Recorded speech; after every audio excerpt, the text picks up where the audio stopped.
Yes bwana, mambo vipi? Karibu sana wewe mwana michezo, lakini pia wewe mpenda soka. Lakini nikukumbushe tu kwamba ndio unatembea chini hii kwa mara ya kwanza, basi umepitwa na habari nyingi sana zinazohusiana na masuala ya kimichezo. Sasa cha ukifanya ili usiende kupitwa na kufanya jambo rahisi kabisa. Cha ukifanya ni kubonyeza maneno mekundu yanayosomeka kama subscribe chini ya video hii, utabonyeza alama ya kengele na kufanya hivi basi utakuwa na familia. Lakini pia bila kusahau utakuwa mtu wa kwanza kabisa kupata ujumbe wa kazi zetu kwenye simu yako ya mkononi kila tunapokuwa tunaziweka hewani. Bwana, hii ni Bongo Sports, lakini pia unaweza ukacomment chini ya video hii na ukatuambia mtazamo wako juu ya ujio wa mchezaji huyu hapa Girumugisha akipiga pale Al Hilal ya Sudan. Bwana, kama ulikuwa ufahamu na wewe ni shabiki wa klabu ya Yanga, basi hii pia tumekusogezea ni moja kati ya taarifa njema sana kwa upande wako. Bwana, Girumugisha huyu uwezo wake unahitaji kuhalisiwa. Tunamfahamu vizuri sana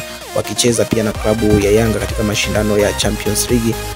Bwana, uwezo wake ni mkubwa kweli kweli. Sasa klabu ya Yanga wao wameona wanamhitaji huyu mwamba kuja kuongeza nguvu katika kikosi hicho ili kufanya vizuri ama kufanya makubwa zaidi katika msimu ujao 2025 2026. Bwana, Girumugisha na klabu ya Yanga wanakuambia mambo safi. Bwana, rasmi kabisa mwamba ameweza kutia wino kuwatumikia wananchi kwa miaka miwili, na nadhani hii itakuwa moja pia kati ya taarifa njema sana kwa wapenzi kwa mashabiki wa klabu ya Yanga.